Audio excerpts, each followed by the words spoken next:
Hi guys, so today I'm gonna be doing a video where I talk about all the things I've been watching during quarantine. And just a disclaimer, my mom's teaching in the next room, so there might be some background noise. Hopefully this mic will help, but this mic isn't that great. Quarantine has been around 2 months at this point. I stopped going to school like around middle of March and now it's May. So I have been watching a lot of things to help me stay sane during quarantine, which I don't really know what's working. Let's just go straight into it. So first I want to talk about YouTubers I've been watching during quarantine because I've been binging a lot of new YouTubers. The first YouTuber I want to talk about is Linh Truong. I don't know if I'm pronouncing that right. She's this Vietnamese American YouTuber and I started watching her mostly because I really liked her aesthetic. It's very artsy and it's really inspired by Ashley from Best Dressed, who is my favorite YouTuber of all time, and so I really liked her aesthetic and her content. And she didn't have that many videos when I first started watching her. I think she only had 30 videos, so I kind of binge watched a majority of them really quick. And if you are the type of person who likes artsy sort of like indie film vibe videos, then you should totally go watch her. She makes a lot of content about just like being a teenager and productivity and art. So the next YouTuber I started watching during quarantine is Remlife. So it's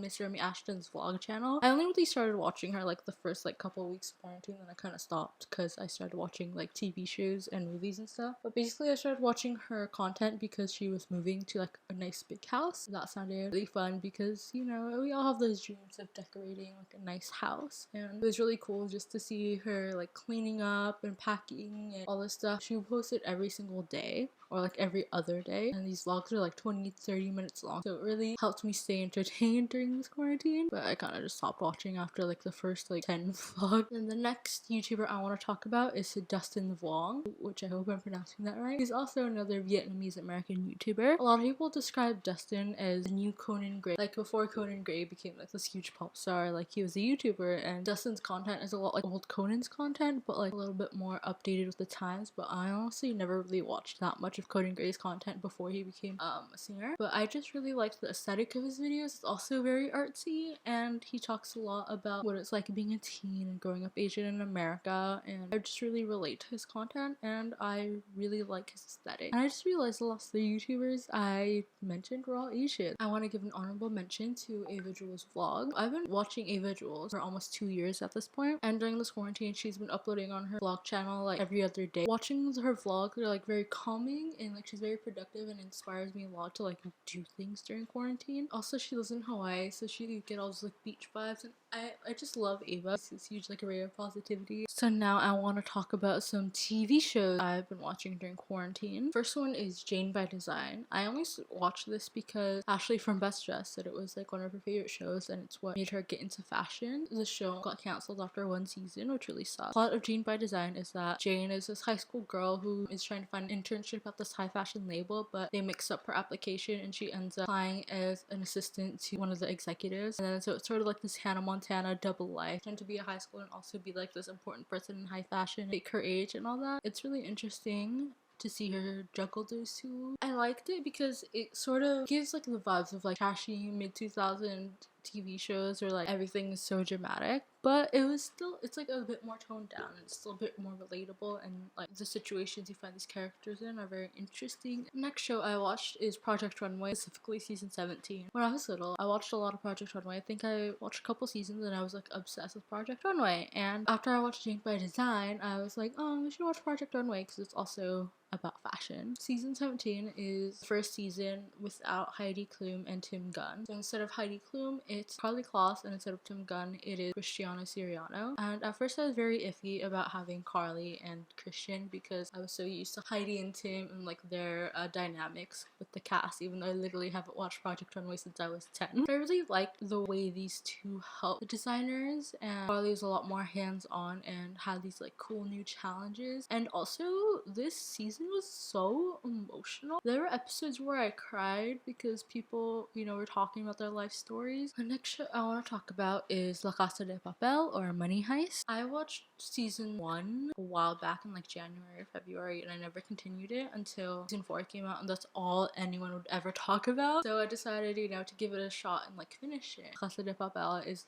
literally just a show about a robbery, and it's interesting because the first 2 seasons are sort of like one long season. So the first 2 seasons focus on a group of robbers trying to rob the Royal Mint of Spain. The next 2 seasons, seasons 3 and 4, focus on them trying to rob the Bank of Spain. It's very interesting because it has a lot of like the heist elements, and I honestly don't really watch that many heist movies or TV shows. It has all those elements and takes them to the extremes, but also like has these very developed characters that everyone has a purpose. At first you see like these robbers are bad people, then as the show progresses you start to empathize with them and you sort of believe in their cause. Like I remember watching the first 2 seasons and being like, I don't want the robbers to win because robbing is bad, but then I really want them to get away with it. Sort of like anti-heroes in a sense. This idea is taken even further in seasons 3 and 4 where they're seen as like a symbol of going against the corrupt government. Very well written and the characterization's great, and also it really helps me improve my Spanish. The next show I watched is Glee. Originally I gave the show a 4.5, but then kind of got bad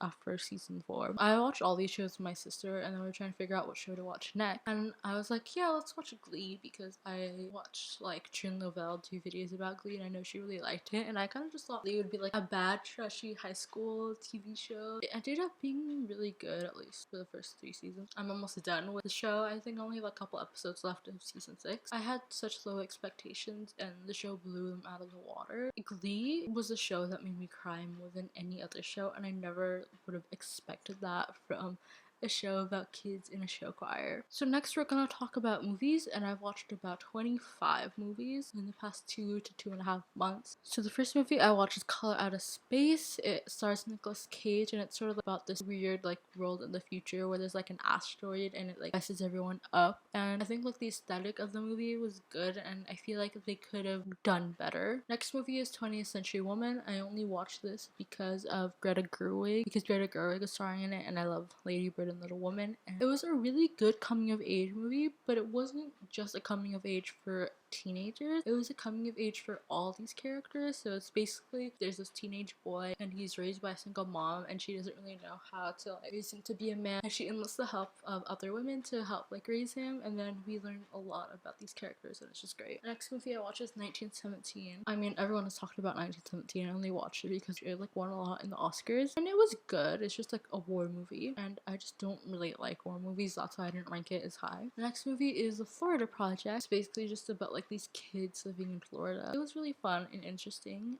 and the ending was very weird. Next movie is Parasite. Obviously I love Parasite, it's one of my favorite movies of all time. If you haven't watched Parasite, go watch it. I don't need to even explain the plot to you, because if you haven't watched Parasite you need to go into the movie without knowing anything about the movie, and that's the only way you should watch it. The next one is Unsane. Unsane is basically about this woman who is enlisted in this insane asylum and then finds her stalker who she like is trying to run away from working in the insane asylum, and I think like the premise of the movie was really good and I feel like they could have gone more with like Lady going crazy instead of like confirming her doubts like so early on in the movie. I think it could have been better. Next movie I want to talk about is The Farewell. So this movie is about this Asian family and the grandma has cancer and they don't want to tell her that she has cancer, so they have this fake wedding for one of the main character's cousins to get the family all together before like the grandma passes, and I just really liked this movie because it had such positive Asian representation. Next movie is The Invisible Man. It's basically just about this woman who people think are going crazy, but there's actually like an invisible man following her. It was a good horror movie and it was a fresh take on like an insane lady sort of plot. Next one is John Mulaney and The Sack Lunch Plunge. Obviously I love John Mulaney. This is just a sort of dark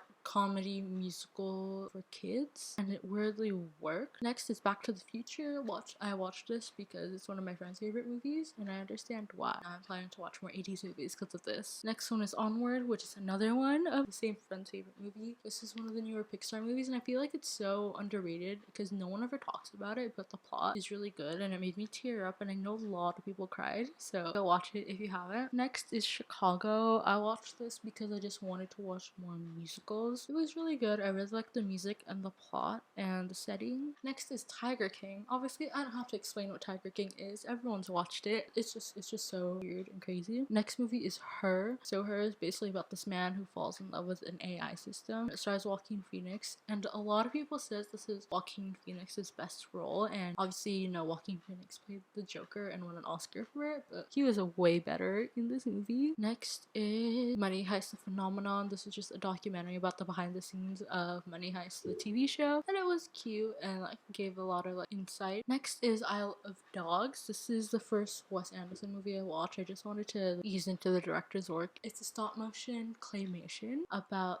these dogs who were exiled onto an island because they believe that they have like dog food that will kill everyone, and it's a very interesting take on like modern world corruption and politicians. I didn't expect that in a claymation about dogs. Next is Uncut Gems. It's basically about this guy who owns a jewelry store. I don't know if that's the right term. I watched it because like everyone was hyping it up last year. It was really good, and Adam Sandler surprised me a lot in this role. Next is Unicorn Store. Basically just about this like 20-year-old woman who gets kicked out of art school and then like learn how to live her life. I only really watched this for Brie Larson. It was like a cute movie. I didn't feel for any of these characters. I didn't care about what they did. The next is Whiplash. Whiplash is about this college kid who is like playing drums and is really obsessed with like getting it perfect, and he has this like really mean mentor played by J.K. Simmons. This movie is so good at creating tension. Like I admire the cinematography and the writing is so good. Next is The Half of It. So The Half of It is a Netflix movie. Basically there's this guy who asks this girl to write letters for a girl he has a crush on, but turns out that girl also has a crush on the girl that the guy wants to write letters for. It was a good representation of LGBT POC. It has all the stereotype of a like romance coming of age movie with a love triangle, but it sort of does those stereotypes even better. Next is Spirited Away. This is my first Studio Ghibli movie. I hope to watch more. Studio Ghibli is known for like having amazing visuals, and yeah, this movie is sort of like, from my perspective, the most popular Studio Ghibli movie. Next is Taylor Swift, City of Lover. I am biased. I am a Swiftie. I probably won't see Taylor Swift live anytime soon because of Corona. This is just like a really good concert film. I don't know, it just made me really happy watching this, seeing Taylor perform acoustic versions of her songs with just a guitar and a piano, and you can like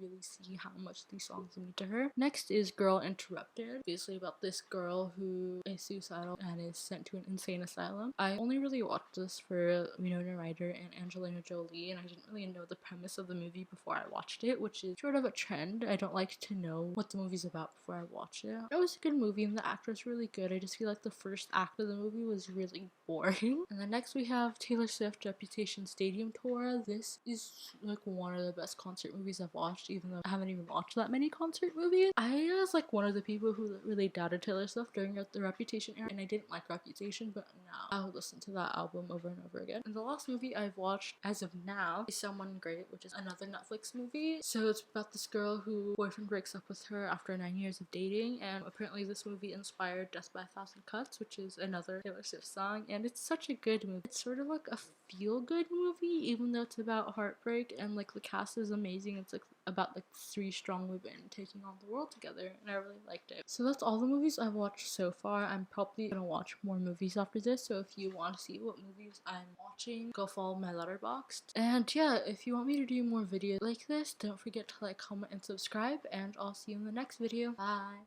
Roll the credits.